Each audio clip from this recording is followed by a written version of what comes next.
Mga kwento ni Felmo.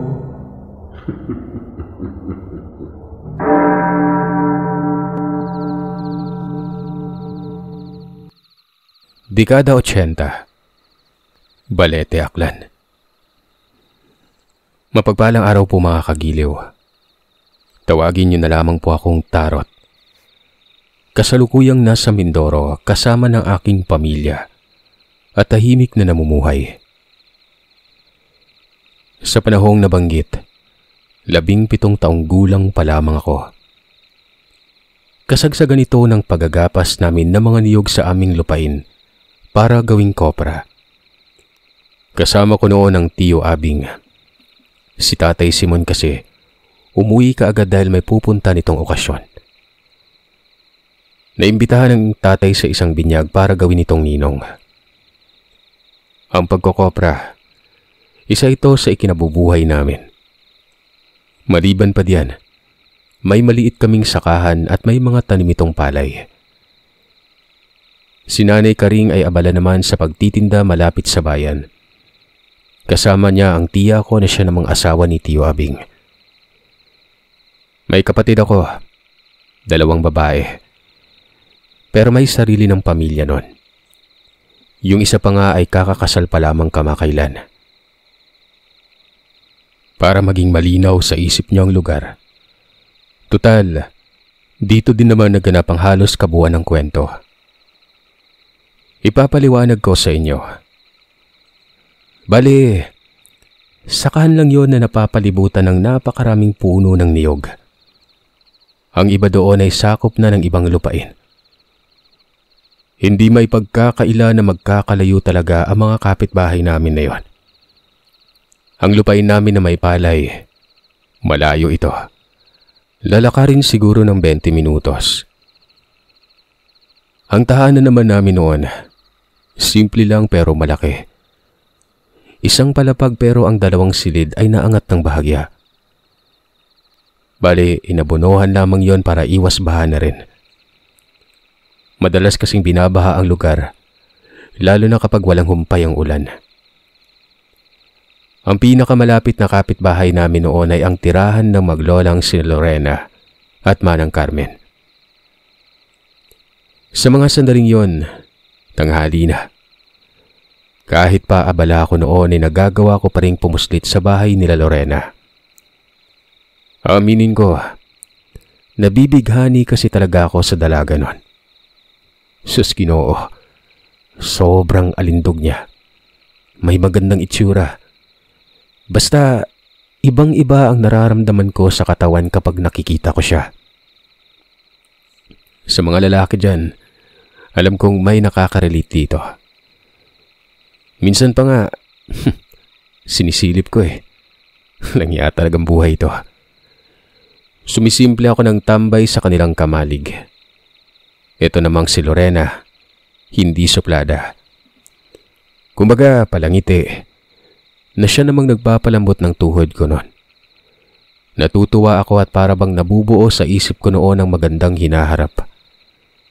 Pero hanggang doon lang, may pagkatorpe kasi talaga ako. Hanggang sa papansin lang na kunwari walang ibang sadya pero mayroon naman talaga. Naroon siya sa gilid ng bahay. Nagwawalis ito. Ang tirahan nila ay 2 palapag pero sobrang luma na nito. Bali nakatalikod ang tirahan. Sa kabilang banda ang bulwagan nun. Ang makikita mula sa bahay namin ang likod lamang na bahay nila. Asan na ba tong batang to? Abay hoy! Hoy animal! Nalingat lang ako at nawala ka na kaagad. Ano bang ginagawa mo dyan? Bumalik ka muna dito at hindi pa tapos ang trabaho mo. Ang bihira, ang init na Inuuna pa yung babae. Sus Maria, magpatuli ka muna. Sambit ng Tiyo Abing nun. Sinampal ako ng kahihiyan noon. May palaman pa ang sermon. Si Lorena noon, ngumiti lang. Nariyan na po Tiyo. Pinapahiya niyo naman po ako Tugon ko habang papalapit nun. Kung ano-ano na lang yung kalokohan mo. May gusto ka dyan sa babae na yan, oh. Hoy, huwag kang kumpiyansa, ha. Misteryoso ang pamilya ng mga yan noon pa. Naku ka. Wika ng tiyo noon. Sumimangot ang mukha ko noon. Nagtaka kung bakit yon sinabi ng tiyo. Matapos ng ginagawa, ay pumuslit ulit ako doon. Pero pansin kong walang tao sa bahay. Hanggang sa nakita ko ang maglola doon sa kakahuyan. Sa timog banda ito ng bahay nila. Halata sa mga ito na nangangahoy nun. Sa mga sandaling yon ay takip silim na. Ano bang nakain ko noon at parang sinapian ako? Naisip ko kasing manilip. Ito kasing si Lorena, sa tuwing takip silim ay naroroon sa may likuran. Naliligo ito. Inantay ko na umuwi sila. May isang kamalig pa doon pero sa tabi naman ng daan, may mga nakatambay at pansin kong nag-iinuman ng mga ito. 3 sila. Nagtungo ako doon para hindi na rin mapaghinalaan. Sumimple lamang ako ng upo sa kamalig. Hindi ako kumikibo noon. Hanggang sa nakita ko ang maglola na papauwi. Dadaan ito malapit sa kamalig. Hanggang sa pansin kong nagkabulungan ng mga tao. Tapos ay nakatingin ito kay Lorena. Pinakinggan kong maigi ang kanilang pinag-uusapan. Boss, ang ganda talaga ng apo ni Tadang Carmen, no?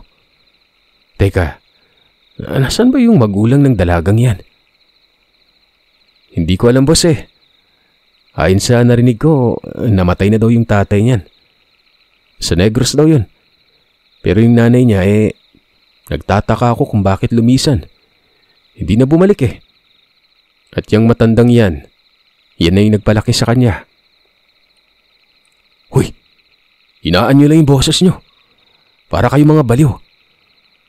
Alam niyo ba, yung mga magulang ng dalaga, ito yung pinatay sa Negros? Sabay talaga naglaho. Mga aswang yon. Natugis daw ng 2 albularyo. Bakit ko alam? Pinsan ng kaibigan kong taga-sentro ang tatay ni Lorena. Nahawaan yun ng pagiging aswang dahil ng asawa. Na anak naman ni Manang Carmen. Hindi naman sa nakikialam ha. Atin lang to. Yang si Manang Carmen, natagpuan yan sa bukid ng Rojas. Wika ng isa pang lalaki nun. Nabulabog umano ang residente doon sa bukid ng Rojas. Sa kadahilan ng itong si Manang Carmen umano, nakapuslit sa isang bahay doon na merong buntis. Nakatuwad daw sa labas ng bakuran at madaling araw yon. Sinita pa nga umano pero kaagad nagdahilan na may hinahanap lamang na nalaglag na sa lupa. Pero ang mukha umano nito, parang hindi tao. Mabilis daw yon na naglaho nang may mga residente nang lumapit at may dalang mga itak. Totoo ba yan, boss? Kaya pala kung kumilos, napaka-weirdo, no? Sabat ng isa. Lahat yon ay narinig ko ng malinaw. Galit ako noon at para bang gusto kong sitahin ang mga lasing na ito. Pero pinili ko na lamang magtimpe. Hanggang sa naalala ko ang sinabi ng Tiyo Abing. Misteryoso ang pamilya nila Lorena. Para bang totoo ang narinig ko sa mga lasing na yon. Magpaganon pa man ay hindi ako naniwala. Gawa ng walang ebidensya. Isa pa, kapitbahay namin sila Lorena. Kung may kakaiba sa pamilya ay dapat noon ko pa nalaman ito. Sa kabila ng lahat ay hindi ko na tinuloy pa ang balak kong pamboboso noon. Umuwi na lamang ako noon. Nang makarating ako sa bahay, bumungad sa akin ang tatay Simon. Sabi niya sa akin, saan daw ako nanggaling? Sabi ko naman ay naroroon lamang malapit sa bahay nila Lorena. Dito, Sir Seth, may isiniwalat din sa akin ng tatay. Ayon sa kanya, kung may plano daw ako sa dilag ay huwag ko nang ituloy.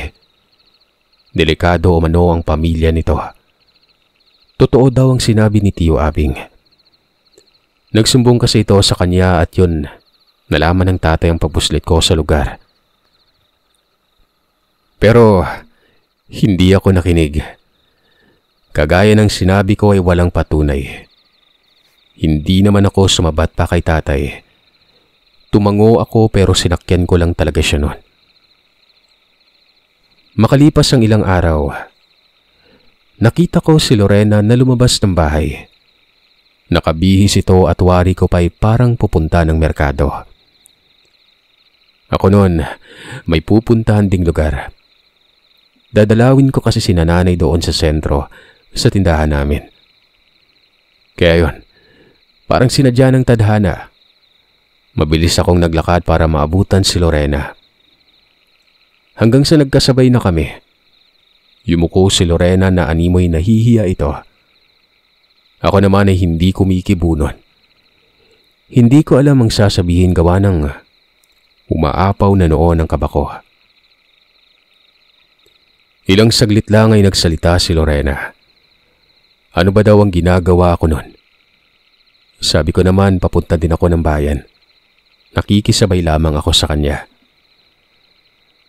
Ngumiti lamang ito at sinabing walang problema. Nagtanong ako noon kung anong sadya niya sa bayan. Ang sabi naman ni Lorena, gagala lamang daw siya. Kahit papano'y makagala din paminsan-minsan noon. Naisip ko kaagad na yun na ang pagkakataon. Naglalaro na sa diwa ko ang katagang manliligaw ako sa kanya. Pero hindi ko ito mabitaw-bitawan. Basta, napundi ang pagdalaw ko noon sa tindahan nila nanay. Sumama ako ng sumama sa kanya. Hanggang sa katagalan ay nagtaka na siya kung bakit hindi ko pa daw siya nilulubayan noon. Wala na akong takas doon. Alam ko namang alam ni Lorena kung saan ang tindahan namin. Nalampasan na namin yon at lagi na lamang akong nakabuntot sa kanya. Kaya ayon, inamin ko na lamang talaga na manliligaw talaga ako. Hindi siya kaagad nakapagsalita. Kumunot ang mukha pero ilang saglit lang ay bigla itong ngumiti. Ligaw? Uso pa ba yan? Biro lang. Ayos lang naman Tarot. Mabait ka naman pero pasensya ka na ha. Hindi ko pa kasi naiisip ang mga bagay na yan. Pero gusto din kita. Hindi nga lang napapanahon. Yun lang. Yun ang mga kagiliw. Naging sapat na sa akin lahat. Oo, sabihin na nating hindi pa nga napapanahon pero inamin niya naman na gusto niya rin ako. Kailangan ko lang mag-antay. Sumama ako ng sumama sa kanya. Kala ko pa sa parke. Kasi ang madalas pasyalan ng mga tao dun eh. Pero nagtaka ako nun. Dahil patungo kami sa liblib na lugar. Kumbaga, pumuslit lamang sandali sa sentro. Pero lumihis na patungo sa hindi mataong lugar na yon. May ilang kabahayan doon pero magkakalayo. Hindi naman ako mapanatag kung kaya noon ay natanong ko si Lorena. Sabi ko pa, ano bang lugar yung pinuntahan namin? Akala ko kasi pasyal yon. Ang tugon niya naman ay sasaglit lang umano siya sa lugar. Bakit pa daw kasi ako sumama sa kanya noon? Tinamaan ako sa mga binitawan niyang kataga. Tama naman siya at dapat hindi na ako nakikialam. Tumahimik na lamang ako noon. Hanggang sa sinabi ni Lorena na antayin ko lang daw siya. Huwag na akong sumunod pa. Tumango lamang ako bilang pagsang-ayon. Nakita kong nagpatuloy sa paglalakad si Lorena. Tapos huminto ito ilang distansya lang mula sa isang bahay roon. Nakatayo lang. Tapos ang seryoso na mukha niya. Tanong ko pa sa sarili nun. Ano kayang ginagawa doon ni Lorena? Hanggang sa may nakita kong lumabas doon sa bahay. Isang lalaki na may inaalalayang babae. Halata dito na buntis dahil malaki naman ang tiyan. Ilang saglit lang ay bumalik na si Lorena. Hindi man lamang ako pinansin nito pero sumunod pa rin ako sa kanya. Ano bang ginagawa mo doon? Kamag-anak mo ba yung nakatira sa bahay? Naku wala. May naalala lang ako sa lugar. Huwag mo nang isipin yun. Tara na, uwi na tayo. Nagmistula akong baliw noon. Naguguluhan ako sa kanya. Anong may naaalala niya sa lugar? Di ba nakapagtataka? Napaka-weirdo niya. Naiisip ko tuloy noon na baka totoong aswang nga ang pamilya. Paano ba naman kasi buntis yung nakatira doon sa bahay na yon? Pero hindi ko mahanapan ng motibo. Sobrang kalmado lang kasi ni Lorena. Tapos ay nilulusaw ako sa ngiti nitong napakaganda. Nawala ang kakaibang hinala ko. Bagkos ay kinilig ako sa kanya noon. Dire-diretso yon, parang hatid sundo na. Hindi ko na nga napaglaanan ng oras ang nanay. Tutulong dapat ako sa mga sandaling yon dahil hindi niya kasama ang tiya. Kinagabihan, naroon ako sa silid ko noon. Tinatanaw ko ang bahay nila Lorena. Tanaw na tanaw kasi mula sa amin ang kabuuan ng likod ng bahay ng dalaga. Hanggang sa lumabas si Lorena noon. Tapos ay nagtungo sa may poso. Tumungtong sa sementong sahig ng poso at nakatingin sa amin banda.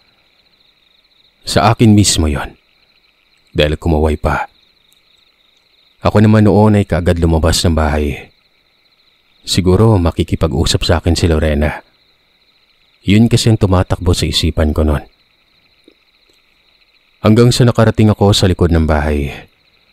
Sa labas mismo ito ng bakuran. Nako po, wika ko sa sarili ko. Paano ba naman kasi ay naliligo na si Lorena noon? Ang pagkaway pala nito ay nagsasampay lamang ng tuwalya. Animal talaga. Mga kagiliw, hindi ko na lamang siya tinawag noon. Kumabig ako sa puno ng niyog at balak kong bumalik. Kaso, sinapian na naman ako ng masamang espiritu. Aba, ano bang nakain ko at sinilipan ko siya noon? Manipis ang damit niyang suot. Kung kaya bakat na bakat ang kabuuan ng kanyang katawan. Parang tatalo ng pagkatao ko noon. May alindog pang makabasag mata. Kitang-kita ko lahat. Para bang walang ingat itong si Lorena. Humarap pa talaga sa akin at di ko nababasahin ito mga kagiliw. Napapikit na lamang ako ng mga mata noon. Hanggang sa pagbuka ko pabalik. Nawindang ako. Paano ba naman kasi ay nakabungad na sa malapit si Lorena. Naroon ito sa gilid sa loob ng bakuran nila. Basta, mga isang di pa lamang ang layo namin noon. Akala ko pa nga ay magagalit ito. Gawa ng tinitigan ako nito. Pero bigla na lamang itong ngumiti at nagwika ng, "Nandiyan ka pala. Bakit hindi mo man lang ako tinawag?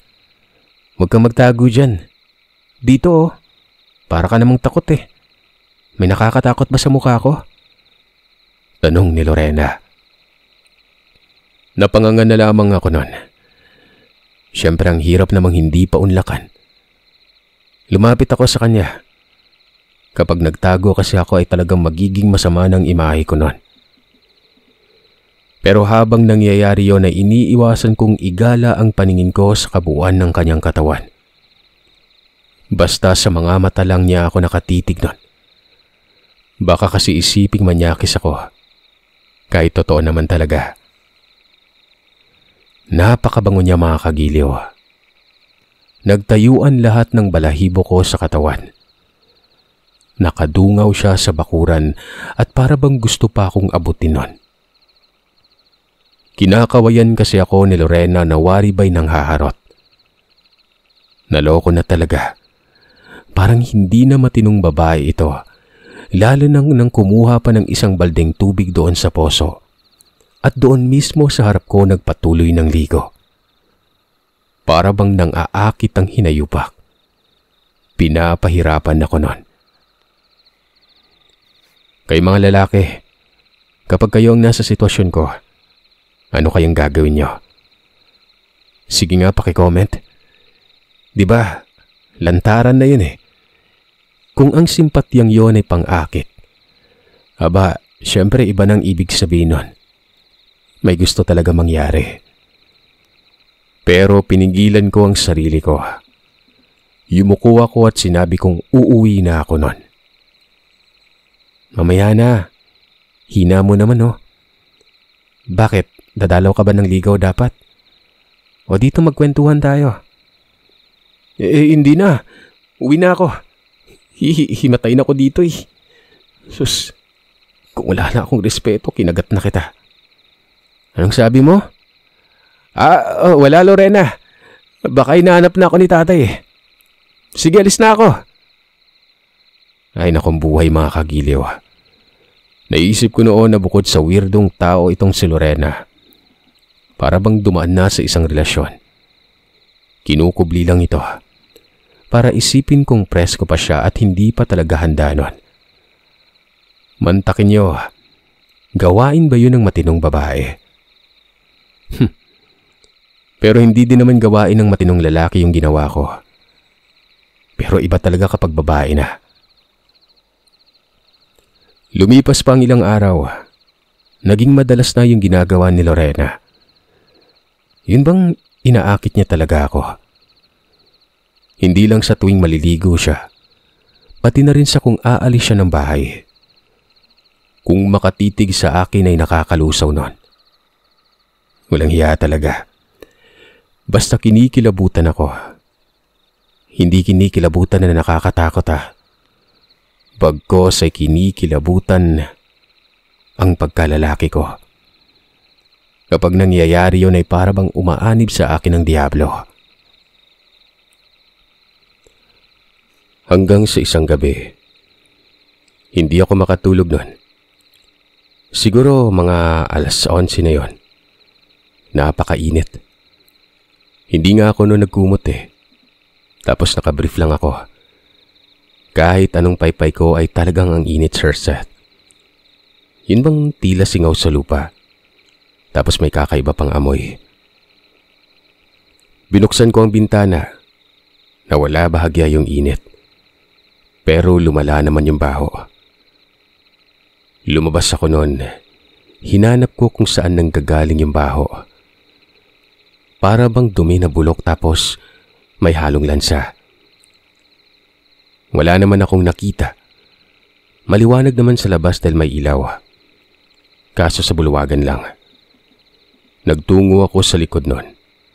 Nagmukha pa akong aso nun gawa ng sinisungot ko ang baho kung saan galing. Hanggang sa natanaw ko si Lorena. Naroon ito sa likod ng bahay na para bang hinuhudyatan akong huwag lumabas. Nakatulak kasi ang kamay habang kumukumpas nun. Ako naman noon nagtataka. Tiningnan ko lang siya. Tapos naalala ko na lang bigla na nakabahag lang pala ako. Sus Maria, nakakahiya. Babalik na sana ako noon ng bahay. Pero may nakita akong bagay na para bang aso itong gumagapang doon sa gilid ng bakuran. Gawa ng hindi ko maaninag kung ano yon. Lumapit naman ako hanggang sa narinig ko na ang pagtawag ni Lorena. Pumasok daw ako ng bahay pero hindi ko siya pinapansin. Dumapa ako sa gilid ng tanim namin. Hindi ko maaninag masyado yung gumagapang hanggang sa kumabig ito patungo sa bahay nila Lorena. Doon, Sir Seth. Tinamaan ito ng liwanag. Halos humiwalay ang kaluluwa ko noon sa tindi ng kilabot. Yung nakikita ko, hindi hayop at hindi rin tao. Basta parang impacto yon at sumisingot-singot pa. Tapos ay bigla na lamang tumingin sa akin noon. Nakita ko yung mukha niya. Napakalaki ng mga mata pero itim ang kulay. Nakausli ang mga ngipin nitong matutulis. Hindi ko na kinaya pa. Mabilis akong tumakbo papasok ng bahay namin.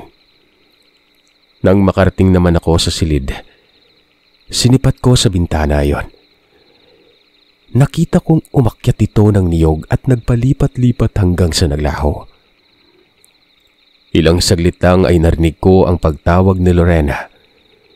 Pero hindi na yun nanggagaling sa kanila, kundi mismong galing sa harap ng bahay namin. Nagdadalawang isip naman ako noong lumabas. Natatakot na kasi ako. Si tatay pa naman noon ay lasing, tiyak na mahimbing ang tulog. Si nanay naroroon lang yun sa tindahan, lagi natutulog. Minsan lamang kung umuwi nun. Hanggang sa sinabi ni Lorena na gusto niya daw ako makausap. Huwag daw akong matakot. Kaya yun, nagsarawal ako, lumabas. Pero dama ko pa rin noon yung panginginig ng tuhod ko. Nakita ko si Lorena. Nakabelo pa ito na wari nilalamig. Pero mainit naman doon. Ang sabi niya sa akin, dapat ay hindi umano ako lumalabas.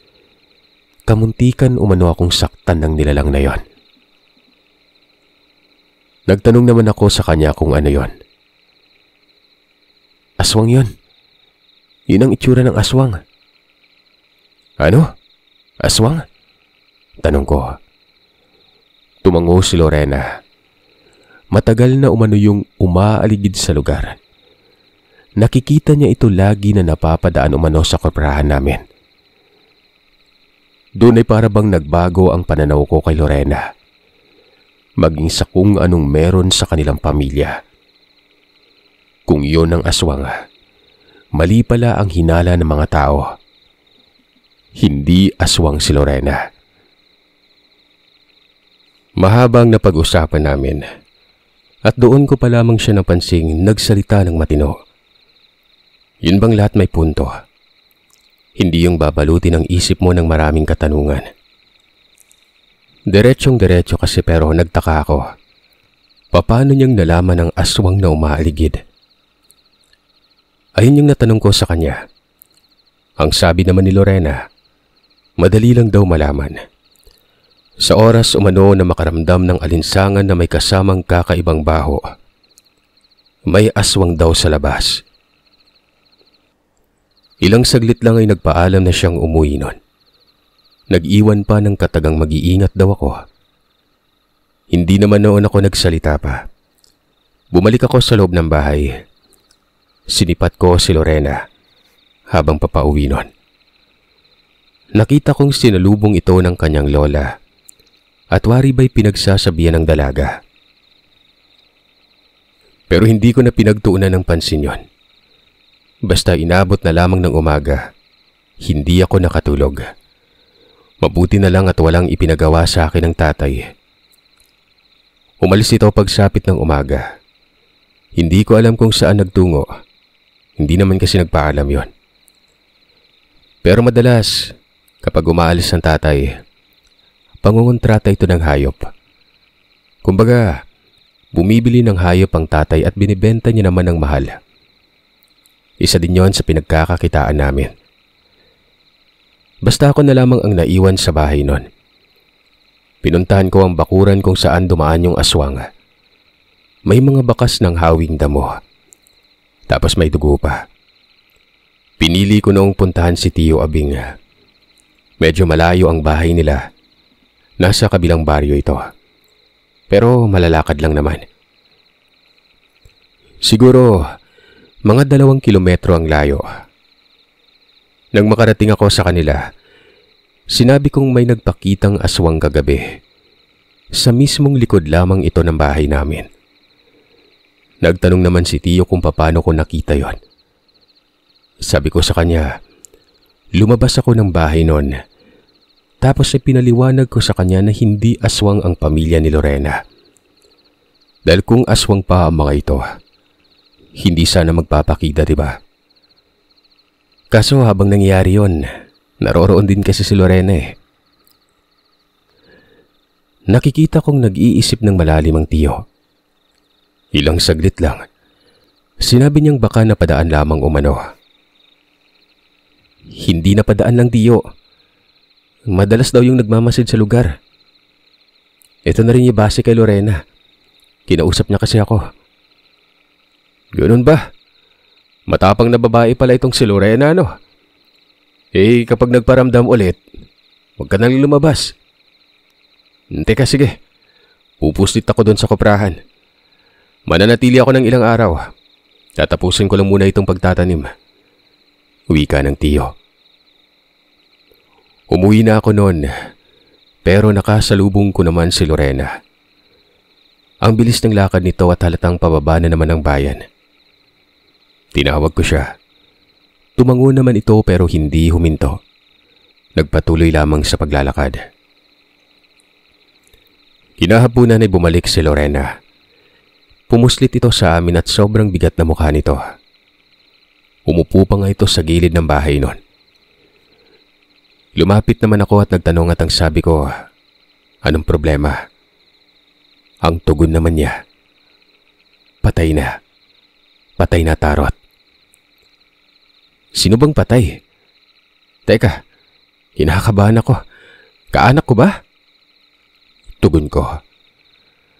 Ang naisip ko kasi noon ay ang aking pamilya. Gawa ng bumungad kaagad siya sa amin. Kahit kayo, diba, maghihinala kayo kaagad noon. Sabi naman ni Lorena, naalala mo yung sumama ka sa akin? Yung bahay na may buntis? Diba, yung buntis doon? Patay na. Inaswang siya.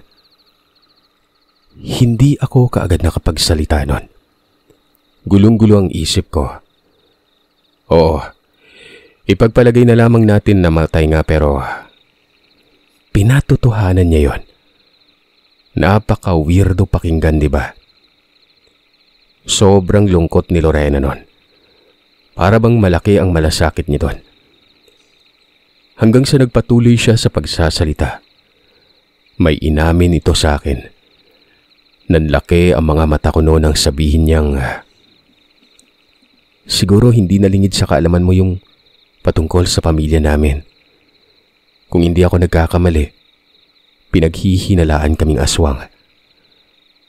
Tama ang mga tao, Tarot. Aswang nga kami. At ito din ang ikinamatay ng magulang ko. Hindi kasi sila makapanalasa dito sa lugar. Kung kaya't napadpad sila sa Negros. Pero hindi na nakauwi pa. Bagkos ay ang umuwi na lamang ay ang pangalan nila. At ang katagang patay na ang mga magulang ko. Bata pa ako noon kaya hindi ko pa alam ang nangyari. Lahat ng mga detalye galing lamang sa lola ko. Tulungan mo ako, Tarot. Ang lola ang pumatay doon sa buntis. Ang lola din ang gumagalang aswang sa lugar. Gusto kong umalis, pero natatakot ako. Pagbubunyag ni Lorena nun. Sa pagpapatuloy ng pagsasalaysay niya, paparating na daw ang panahon na magiging aswang na rin siya. Sinisimulan na ng kanyang lola ang pagpasa, pero hindi pa ito tinatanggap ng tuluyan ni Lorena. Para bang binuhusan ako ng malamig na tubig nun.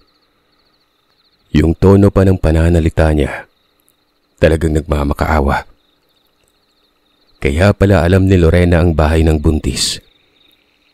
Hindi maipagkakailagawa ng naisama pala siya ng kanyang lola. Kasama ito sa isiniwalat niya. Ang sabi daw ng kanyang lola, unang biktima umano ang sanggol sa oras na tanggapin ng dalaga ang pagpapasa. Pero umiling si Lorena ron. Hindi niya daw kayang pumatay. Nagalit ang lola nitong si Manang Carmen. Para bang gusto siya umanong patayin.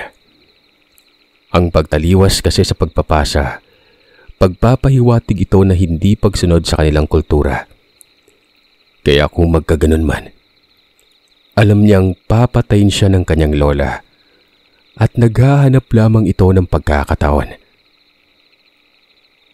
Nung gabi umano na nag-uusap kami habang naliligo, sinadya niya umano na kunin ang atensyon ko para hindi ito mabaling sa gilid ng kanilang bahay, nang kung saan naroroon ang kanyang lola sa anyong aswang.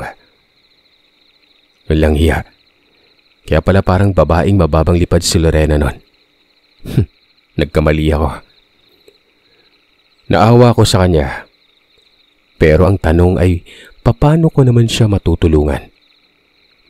Kung ililikas ko siya sa lugar, saan naman kami pupunta? Isa pa, pag-aagalitan ako ng mga magulang ko. Uwi na sana noon si Lorena. Hanggang sa nagsawalang bahala na lamang ako.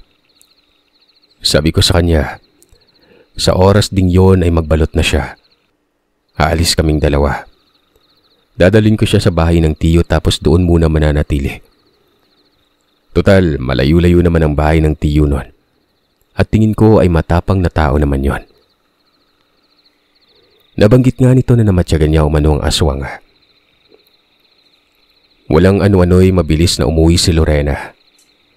Ilang saglit lang ay bumalik na ito. Bit-bit ang bag niya na alam ko sa sarili kong mga damit niya yon. Ako naman ay kumuha lang ng ilang damit sa bahay. Baka kasi isipin ng tatay na naglayas ako. Basta umalis agad kami. Nakarating kami sa bahay ng tiyo ko 7:00 na ng gabi noon. Nagulat pa ang tiyo Abing.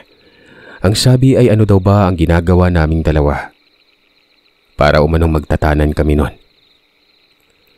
Pinaliwanag ko naman sa kanya ang sitwasyon. Mabuti na lang at naintindihan ni tiyo. Pero binanatan ako ng animal. Ang sabi ay mapapaaga daw ang pag-aasawa ko noon.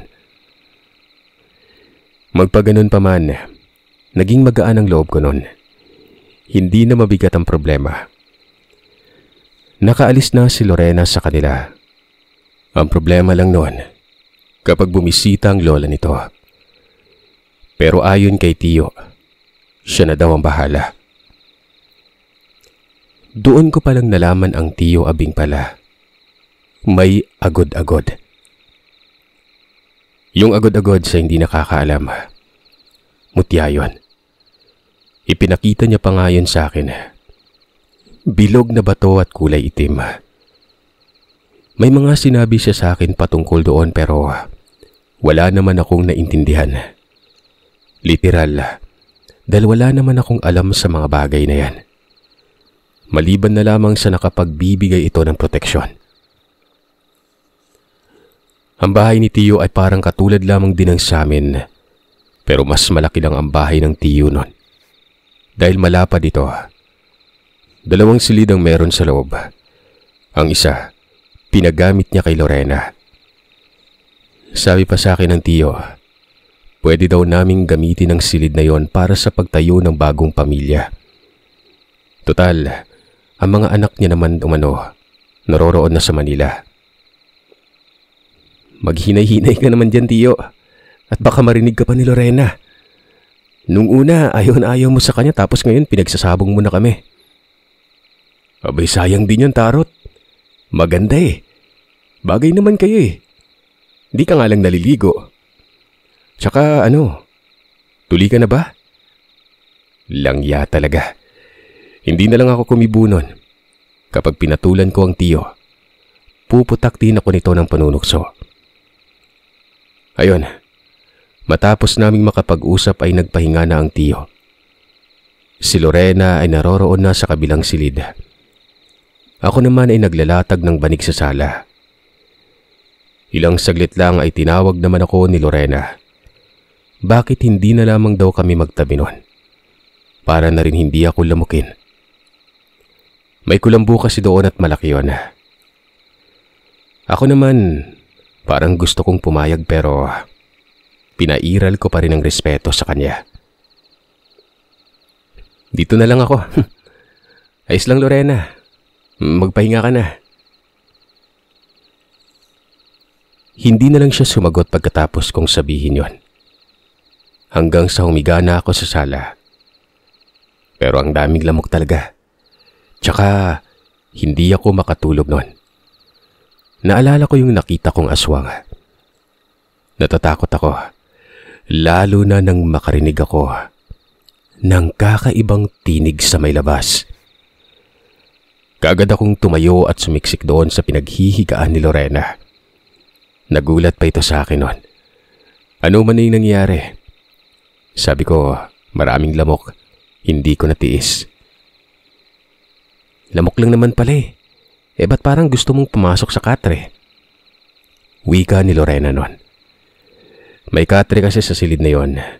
Pero marami namang nakapatong na gamit. Kaya sa sahig lang natulog si Lorena. Sa maniwala man kayo o sa hindi, hinatak ako ni Lorena at sinabing wag daw akong mahiya. Tumabi umano ako sa kanya. Walang problema umano yon. Ito nga ang nakakaloko nun.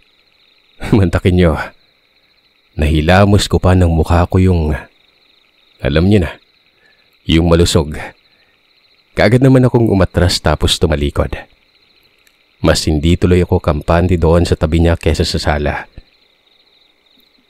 Siguro, mga madaling araw na noon, nagigising ako tapos nakayakap sa akin ng babae. Tulog na tulog ito. Yung tuhod pa niya, naroroon sa, alam niyo na yon. Nagbabasala ako mga kagiliw Gusto ko siyang itulak, kaso baka naman magalit. Hanggang sa walang ano-ano, nakaramdam ako ng alinsangan. Nanlaki ang mga mata ko at kaagad naisip na may aswang sa may labas nun. Lalo na nang maamoy ko din ang baho na pamilyar sa akin. Si Lorena noon sa hindi malamang dahilan. Bigla na lamang itong nagising. Bumuka ang mga mata pero nakayakap pa rin sa akin noon. Dahan-dahan niyang inaangat ang kanyang kamay. Tapos tinakpan ng bibig ko. Ang sabi ni Lorena, nasa labas daw ang kanyang lola. Kung hindi siya nagkakamali, may kasama pa itong isang aswang. Huwag ka mag-iingay. Hanggat maaari dyan ka lang. Wika ni Lorena nun. Sabay talukbong ng kumot. Kaming dalawa ay nasa loob na para bang naglalampungan. Hindi ako nakakaramdam ng takot nun. Sa halip, nakakaramdam ako ng pagkalalaki ko. Amoy na amoy ko si Lorena. Parang sasabog yung pantog ko nun. Nagpipigil lamang ako. Nakayakap pa rin sa akin ng dalagita. Hanggang sa ilang saglit lang, narinig kong kumalampag ang pinto sa kabilang silid nun. Indikasyon na gising na ang tiyo. Sinabi ko naman kay Lorena na lalabas ako pero imbis na tumugon. Aba, niyakap pa ako nito na mahigpit. Huy! Hoy! Anong ginagawa niyong dalawa? Tarot! Uy!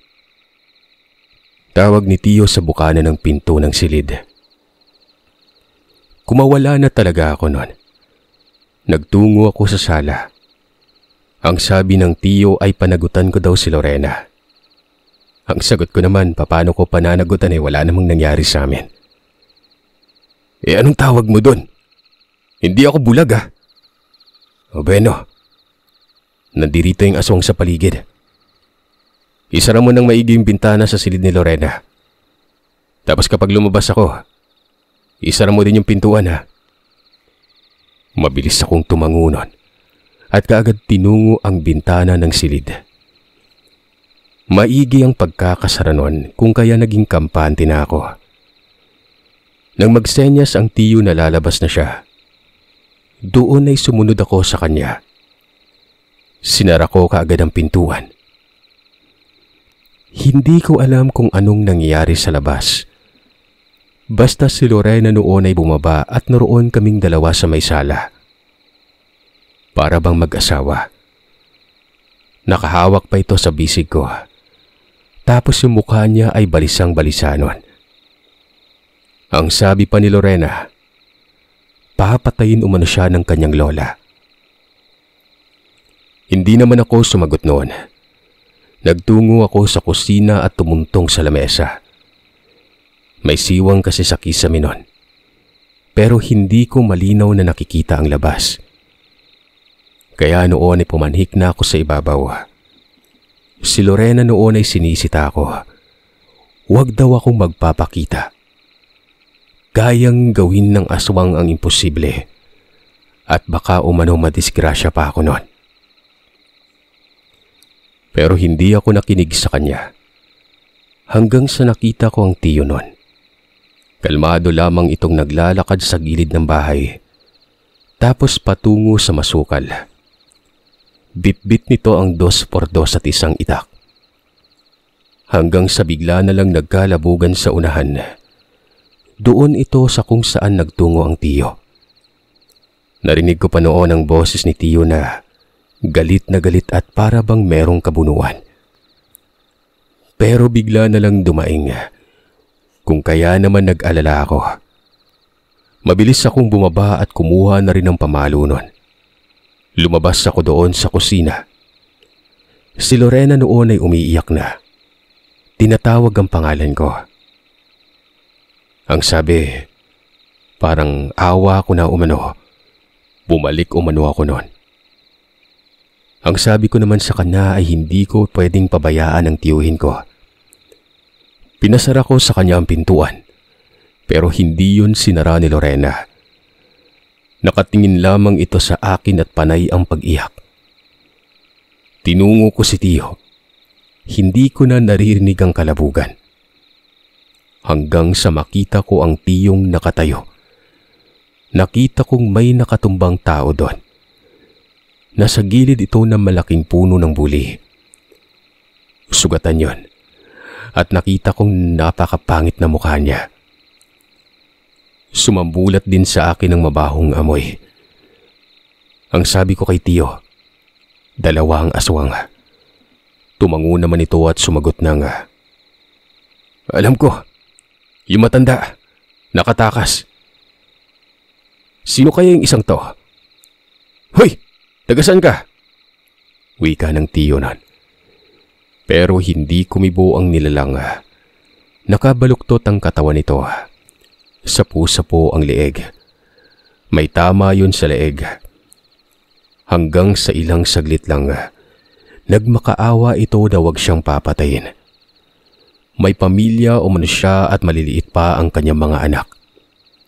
Napilitan lamang siyang samahan ng matanda dahil nakiusap ito. Yan sanang inisip mo, ang pamilya. Umalis ka na. Wag ka na magpakita dito ha. Wika ng tiyo nun. Mabilis na umalis yung aswang. Samantala, sinuri ko ang katawan ng tiyo nun. Dumaing kasi ito't malamang sa malamang ay may tama din ang tiyo pero wala. Sa halip ay napunit lamang ang kanyang damit. Tapos parang hinilamos nito ang lupa. Napakaraming putik sa katawan. Ilang saglit lang ay bumalik na kami sa bahay. Akala ko noon ay tapos na. Pero hindi pa pala. May kinuha si tiyo sa silid nila tapos nagsabi ito na aalis siya. Yung kinuha niya ay maliit na punyal yon. Kulay itim ang talim. Dagdag ng tiyo, pupuntahan niya umano ang bahay ni Lorena. Papatay niya ang lola nito dahil hindi kami titigilan nun. Sinabi ko pa na sasama ako pero tumanggi ang tiyo. Samahan ko na lamang umano si Lorena sa bahay at baka makasalisi pa umano ang nilalang. Magsiga daw ako sa labas. Bunot at lagyan ko umano ng langis na nakalagay sa altar. Nagtanong naman ako kung para saan yon. Ang sabi ng tiyo'y pangtaboy daw. Basta, gawin ko na lamang umano ang pinag-uutos niya. Nagtitigan kami ni Lorena. Umiiyak pa rin ito hanggang sa umalis na ang tiyo. Sabi ko naman kay Lorena, kung hindi ba siya nag-aalala sa maaaring mangyari sa lola niya. Pero ang sabi sa akin ng dilag, hindi ako nag-aalala sa lola. Mas nag-aalala ako sa tiyo mo. Hindi niya kilala si lola. Malakas si lola. Tiyak na nalalagay sa peligro ang tiyo mo. Teka, kung malakas pa, hindi sana tumakas yun, di ba? Hindi ko alam. Basta yun lang ang pagkakakilala ko kay lola. Natatakot nga sa kanyang aswang na kilala kong nananalasa sa kapis eh. Minsan na yung dumalaw sa bahay. Nagbigay galang sa lola ko. Pinuno ang lola ko, Tarot. Sa katagang pinuno pa lamang, medyo nakakatakot na nga. Ipagpalagay na lamang natin na hindi malakas ang kanyang lola. Pero may mga kasama itong pwedeng diktahan. Kaya pala may kasamang aswang at posibleng manghimok pa ito ng iba kung mabigyan ng mahabang oras. Lumabas ako ng bahay at nagsiga. Tapos ay kinuha ko ang langis sa altar. Hindi ko alam kung anong klaseng langis yon. Basta mainit-init ito at may kakaibang amoy na masakit sa ilong. Matapos kong maisagawa ang ipinag-uutos ng tiyo, pumasok na ako sa bahay. Tinabihan ko si Lorena sa pagkakaupo nito sa sala. Aba, yumakap pa naman sa akin, Sir Seth. Sus Ginoo, para ko na talaga siyang asawa. Yung pagkayakap pa, sagad. Para bang hindi naiilang sa katawan ko. Hindi na dumaan pa sa mahabang ligawan. Hindi na dumaan pa sa paasa. Para bang diretsyo na sa pagiging asawa. Siyempre ako naman noon, yakap ko din. Kahit papano, napakalma ko siya at napakalma ko din ang pagkatao ko. Langya. Sa gitna ng matinding tensyon noon, napakarumi pa ng pag-iisip ko. Aminado akong para akong magiging aswang noon. Yung gusto ko siyang lapain sa ibang paraan. Pero siyempre nagpipigil lamang ako at nagkunwaring wala lang. Yun bang tipong inosente at walang mali siya. Kahit meron naman talaga. Pasensya na mga kagiliw, lalong-lalo na po sa'yo, Sir Seth. Magiging totoo lamang ako. Hirap naman kasing itanggi. Kahit sino ba nakakaramdam talaga ng ganon. Yung lalaki talaga, kasinungalingan na kapag hindi. Hanggang sa nakatulog si Lorena. Kaya ayon, inakay ko siya at nilipat sa may silid. Kahit na madilim sa silid ay umaamag ang kanyang balat sa kaputian. Napapailing na lamang ako noon. Napapaisip akong kapag asawa ko talaga yon. Ibang usapan na. Pero syempre bilang lalaki ay may reputasyon din akong iniingatan. Pangalan ng pamilya namin at dignidad. Biruin nyo, meron ako noon. Sumapit na lamang ang umaga at hindi pa dumadating ang tiyo pero bigla namang sumipot itong tatay ko. Pinagalitan ako noon. Hinilamos ko ang kaliwat kanang sermon. Hindi na raw dapat ako nakialam kung anong meron sa pamilya ni Lorena. Hinayaan ko na lamang dapat umano. Tutal, hindi naman ang tatablang kapitbahay. Kala ko pa kung saan ka nagpunta. Kung hindi ako sinabihan ng tiyo mo, hindi ko malalaman. Dagdag ng tatay. Tay, pasensya na po. Naawa lang po kasi ako eh. Ayaw niya pong mahawaan ng pagiging aswang. Sayang naman po yung buhay niya. Sayang daw. Sabihin mo kamo, may gusto ka sa kanya. Bueno, huwag ka munang babalik sa bahay ah. Nasaan na ba si Lorena?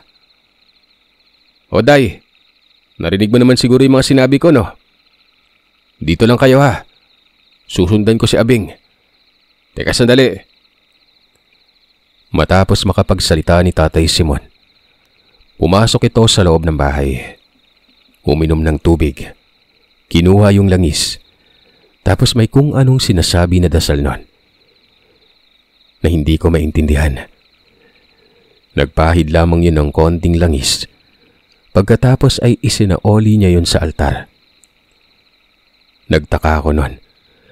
Para bang katulad lang din siya ng tiyo. May abilidad ding angkin. Hanggang sa tinawag ako ng tatay. Tapos ay may sinabi ito sa akin nun. Tama ang hinala ko. May karunungan umano siya at ang pagtawag niya daw ng dasal ay proteksyon ito sa amin ni Lorena. Nagtanong naman ako kung paanong sabay pa silang may kaalaman ng tiyo nun. Tugod naman ng tatay ko. Napilitan siyang mag-aral na rin ng karunungan katulad ng kapatid niyang si Tiyo Abing. Hindi man daw nang tatalo ang kapitbahay, pero nanggagambala umano, lalo na yung ipinagbubuntis daw kami ng mga kapatid ko. Naaakit talaga umano ang mga aswang sa sanggol. Sigurado ka bang hindi mo sinalo yung pagpapasa, Day? Dahil kapag may kakaiba sa'yo, kami na mismo yung papatay sa'yo. Sambit ni Tatay Simon. Alam ko po yung mangyari sa akin kapag naging aswang ako. Kaya nga hindi ko tinanggap eh. Maniwala po kayo sa akin. Isang patunay na dyan yung langis eh. Di ba dapat naasiwa na ako niyan? Tumangutango ang tatay. Sinabing mag-iingat daw kaming dalawa. Pero may pahabol pa si Tatay Simon nun. Hindi pa daw kami tapos. Ilang saglit lang ay umalis na ito. Nag-aalala naman ako noon kung susundan niya ang tiyo. Malamang sa malamang ay napapadpad ang tiyo sa malayong lugar. Hanggang sa nagsalita naman si Lorena. Baka umano nagtungo ang lola niya sa bukid ng Kapis. Nang ibig sabihin lamang nun, mas nalalagay umano sa alanganin ng tiyo ko. Kaya noon ay mas lalong hindi ako napanatag. Nagtanong ako kay Lorena kung alam ba niya ang lugar. Tumango naman siya at sinabing lugar daw ito ng angkan nila. Susunod na din ako. Hindi ako mapanatag dito, Lorena. Samahan mo ako. Wika ko. Hindi naman kaagad nakapagsalita si Lorena. Pero mababakas sa mukha nito ang labis-labis na pag-aalala. Kunin mo yung langis, dali natin. Tsaka hanggat maaari magdala ka na din ng patali mo. O hindi kaya bagakay. Takot ang lola sa bagakay. Tumango lamang ako noon. Mas may nalalaman si Lorena sa mga aswang. Kaya aminado kong tama siya. Mabuti na lang at may mga bagakay malapit sa amin pero bago pa ako makakuha nun. Aba, para akong kinagat ng sangkatutak na higad. Ang kati kasi ng bagakay. Pagkatapos noon ay umalis na kami. Pumuslit si Lorena sa bahay nila. May kinuha siya doon. Isang garapa yun na may lamang lana. Pero napakabaho. Ang sabi ni Lorena, inihanda daw yun ng kanyang lola sa pagiging ganap niyang aswang. Pamahid umano yun sa katawan niya. Teka, wag mong sabihin gagamitin mo yan. Magiging aswang ka niyan. Hindi no, paninlang lang to. Pambulag yung langis sa aswang. Pambulag para sa kapwa aswang. Para hindi sila matunugan ng kakumpetensya. Wika ni Lorena. Hindi na lamang ako nagsalita noon. Ang ipinagdarasal ko lang, sana hindi malaman ng nanay. Tiyak kasi mag-aalala yon. Naglakad kami patungo ng bayan. Ang sabi ni Lorena, para maging madali umano, sasakay kami. Tirik na ang araw noon kaya hapong-hapo ako. Sa kabutihang palad ay nakasakay naman kaagad kami. Biyahing Kapis yon. At ang sabi ni Lorena kapag dumating na kami ay kailangan pang maklakbay pa bukid. Malayo kasi talaga ang lugar. Mabuti na lang at may dalang pera si Lorena. Marami yon. Basta tingin ko, sasapat yon sa ilang araw na paglalakbay. Mabuti na lang talaga, nakaisip siya na magbaon. Habang nasa sasakyan, syempre, para talaga mag-asawa. Langya talaga. Nakasandal pa ang ulo niya sa balikat ko. Ako na lamang ang nahiya nun. Tapos pilit pa niyang inaabot ang kamay ko na siya namang iwas ako ng iwas. Gusto niya kasi makipag-holding hands. Kaya yun, hindi ko na natiis. Lorena, hindi ka ba naaasiwa? Hindi pa kasi tayo magkarelasyon eh. Pasensya na, babae ka kasi. Ano bang sinasabi mo? Tumahimik ka nga dyan, Tarot. Hindi pa nagpapahawak ng kamay. Ang arte mo. Di ba sabi mo gusto mo ako? Ba't ka naiilang? Napalunok ako ng laway nun. Tama naman siya. Gusto ko siya talaga. Pero hindi pa naman niya ako sinasagot nun. Tinanong ko siya kung mahal niya ba ako pero hindi naman kumikibo. Tinititigan lang ako sa mata. Yun lang eh. Simple lang naman. Para case close kagad. Para lang kami noong magkapatid na sobrang lapit sa isa't isa. Hindi ko na lamang siya kinulit. Baka hindi lang talaga makapagbitaw ng diretsyo. O hindi kaya, hindi talaga alam ni Lorena ang kultura ng pag-ibig nun. Sabagay, ang nagpalaki sa kanya, aswang. Tiyak na walang nabanggit ang kanyang lola sa pag-ibig. Sinasakyan ko lamang siya nun. Hinahayaan. Basta alam ko sa sarili ko na masaya akong kasama siya. Kahit hindi pa naman kami. Hanggang sa nakatulog na lamang siya sa balikat ko. Naisip ko ang tiyo ko ng mga panahon na yon. Hindi ko alam kung ano nangyayari sa kanya. Dumagdag pa itong si tatay. Pero kahit papano, nagpapasalamat pa rin ako. Sabihin na nating galit si tatay sa akin. Pero kahit papano, may malasakit siya kay Lorena.